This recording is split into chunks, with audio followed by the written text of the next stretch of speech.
Welcome. You are listening to Aftersight. This recording is intended solely for individuals who are blind or have low vision. Hello, thank you for joining us for The Rooster. My name is Dawn, and this is being recorded on May 30th, 2024. Today I'll read various articles from the online version of The Rooster, which does contain some older material. The content I am about to read is a direct excerpt from the source material and does not represent my personal views or those of Aftersight. The first article I'll read is titled, Colorado Lawmakers Are More Concerned About Stopping Magic Mushrooms Than Mass Shootings. To them, it seems that mushrooms are way more dangerous than a Glock 9mm. The photo at the top of the article appears to be a stock image, and it is a person wearing a suit with a red tie and has what appears to be an iPhone in their hand that is exploding. News Briefs, May 28, 2024, by Anton Sawyer.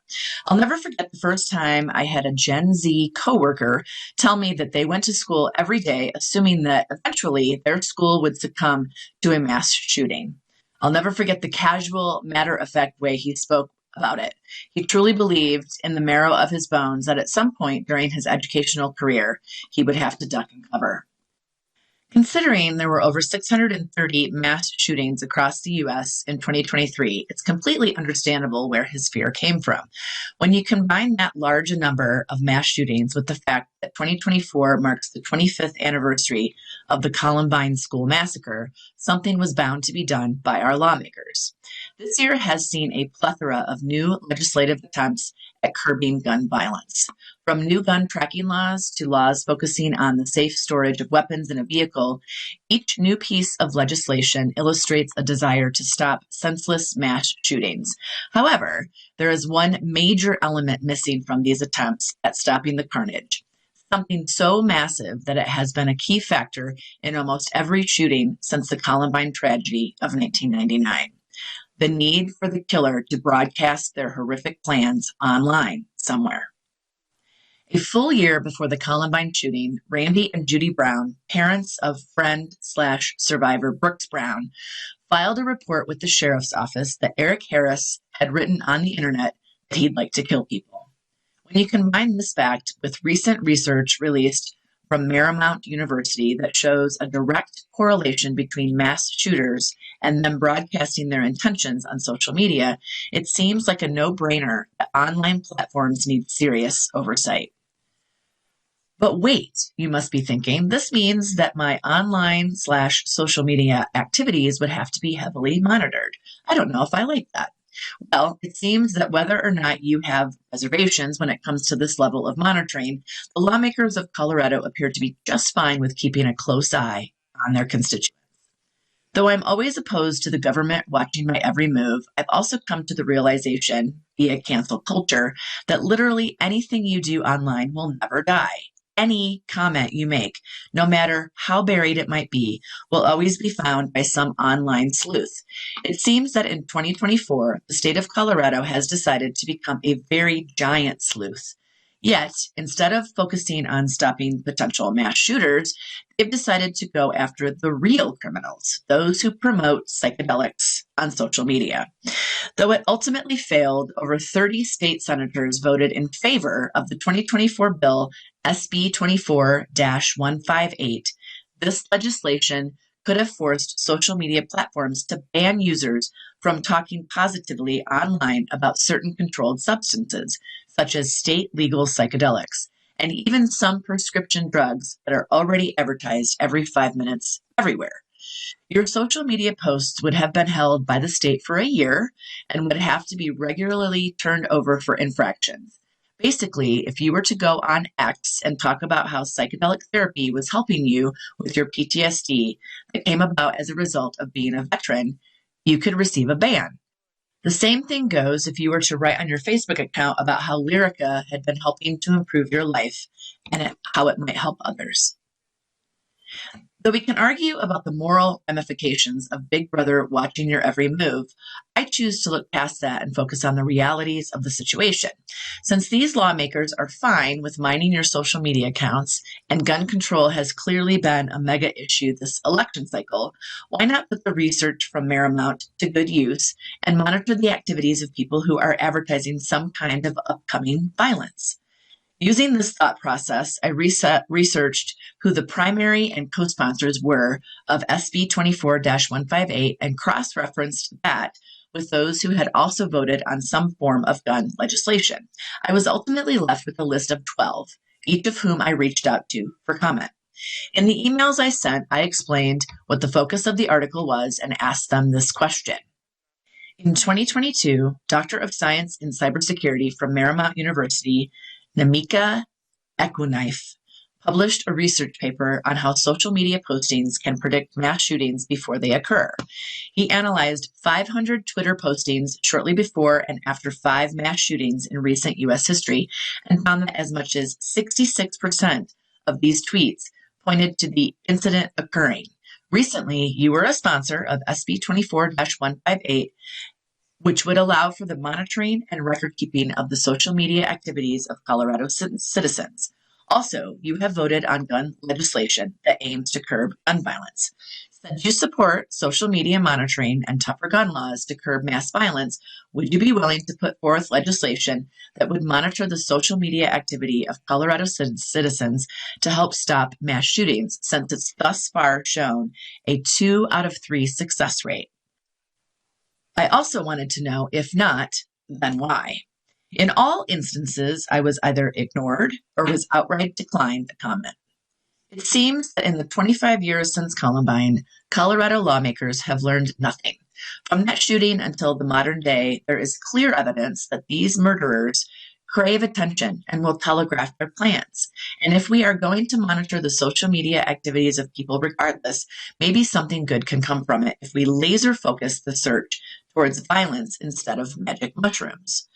Since this is an election year, and I'm sure the subject pisses you off as much as it does me, I've provided links below to the contact information of every state senator I reached out to and asked those questions.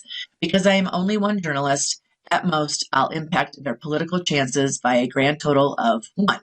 However, if everyone who reads this also wants to know why their leaders are so gung-ho on playing Big Brother, or if you want to know why they won't focus on the trigger-happy postings, then you have the proper links to reach out. Again, with this being an election year, some of these politicians just might listen. Then the article includes links to these legislators. Senator Faith Winter, District 25, Senator Chris Kolker, District 16, Senator Tony Exum, District 11, Senator Tom Sullivan, District 27, Senator Julie Gonzalez, District 34, Senator Joanne Janal, District 14, Senator James Coleman, District 33, Senator Daphna Michelson Jeanette, District 21, Senator Janice Marchman, District 15, Senator Rhonda Fields, District 28, Senator Jeff Bridges, District 26, and Senator Chris Hansen, District 31.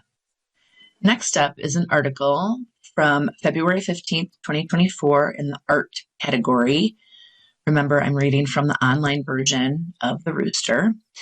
The article is titled, Artist Ravi Zupa Enjoys Combining Rather Disparate Elements of Culture into One Beautifully Drawn Piece. Spirituality, mythology, hip-hop are just a few of the underlying narratives in the Coloradan's work. The article is headed with a photo and illustration of a rabbit. Ravi Zupa is constantly improving his artwork. By combining seemingly disparate elements of myriad cultures, he's successfully created homogeneous artwork with a unique feel. Spirituality, mythology, hip-hop are just a few of the underlying narratives in this Coloradan's artwork. We talked with the artist about all things process, Squid Games, and revealing his fears to the Rooster. Hometown, Littleton/Denver, Colorado. Favorite cheese? Pretty much any. Biggest fear? Revealing my fears to the Rooster magazine. This is followed by a photo again of the aforementioned rabbit, which is at the title, at the heading of this article. On this one, however, at the top of the image, it says, "By my wits." Followed again by another illustration. This is of a tiger that is twisted around and looking at the viewer. And written along the tiger's belly, it says, "Accomplish without doing, very few can grasp it." Followed by another image, same tiger, but this time upside down, and then written along its belly, "Those who are flexible and yielding are disciples of life." Every artist should have something interesting to share, says Robbie. Show you've binged lately. Squid Game, like the rest of planet Earth. It was completely great! Exclamation point. I don't know a lot about modern Korean culture, but I remember seeing news of labor protests in South Korea in 1997. The footage was crazy and it really stuck in my memory.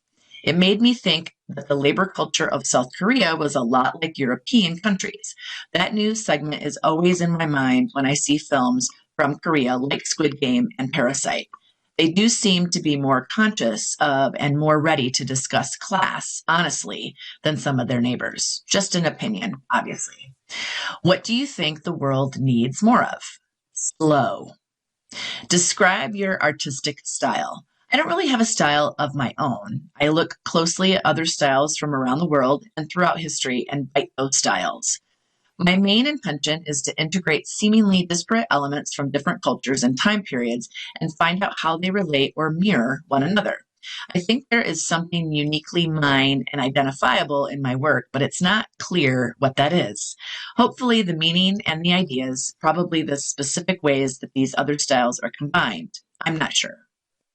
The next image is of a old underwater scuba diving outfit on a person, obviously, and it's colored in red. And by old, I mean that the head of this is like a metal sort of helmet. And you see the airlines kind of going up to the top of the photo. It is a background of tan, and it has a Kurt Vonnegut quote, which is, "The heartbreaking necessity of lying about reality and the heartbreaking impossibility of lying about it." This old-timey scuba diver is also holding a lantern, which is emitting light, and then a cigar, what appears to be a cigar. The next image is of death, the image of the person that exemplifies death. The face is a skull, has a king-like crown, and is holding the death scythe. It has a quote in a circle that says, "No one makes it out of here alive. Go and be great." It also at the bottom has the words "Dios de los Muertos" and "love," obviously, at the very bottom. And then this image of death, who is also holding the earth, is what it appears to be, in his skeletal hand, in their skeletal hand, I should say, is surrounded by roses. Next question in the article. You do everything by hand. None of it is digital. What is the process like, and how long can a piece take?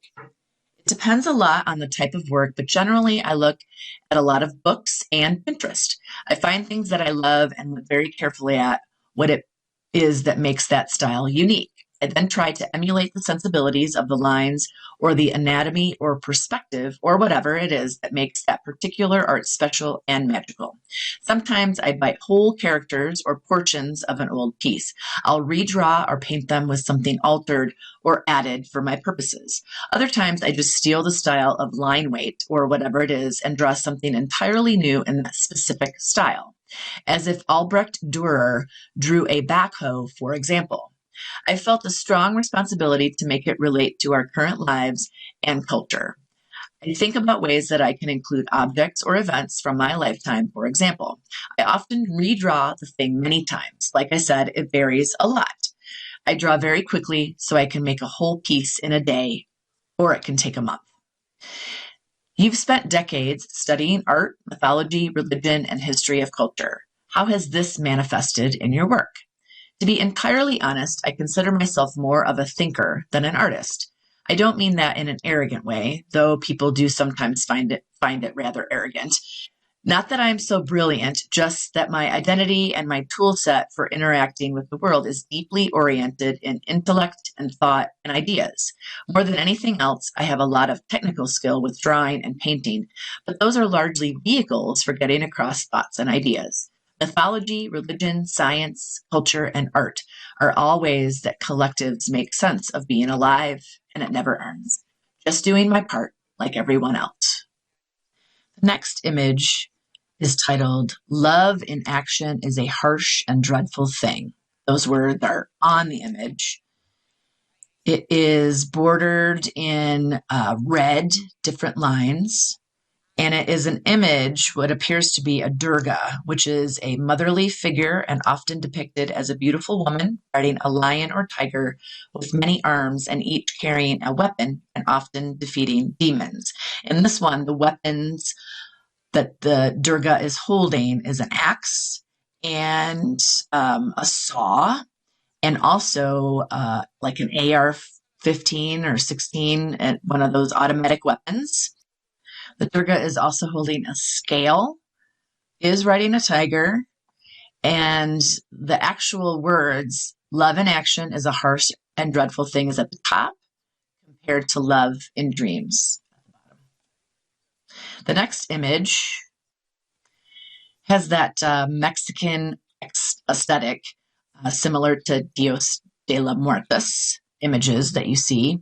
This is of a person with a skull for a head, wearing a suit and a tie, holding a glass and a bottle of whiskey in the other hand, and it says, excess in moderation. The next image is of a cat looking at the viewer. It says, working hard may help you maintain dollar, dollar bill, y'all. And that's a quote by Wu-Tang. And it also says, cash rules everything around me.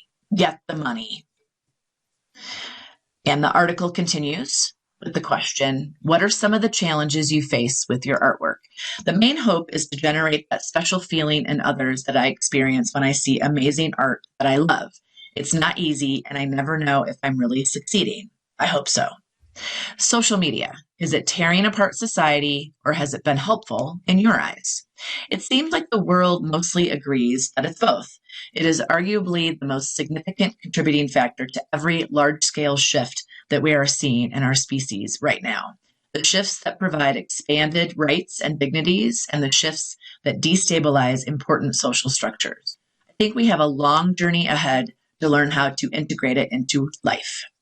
Things are going to get considerably worse before they get better. In the end, though, when we figure out how to manage its influence and when we have better shared control of its yields, I'm pretty confident about it.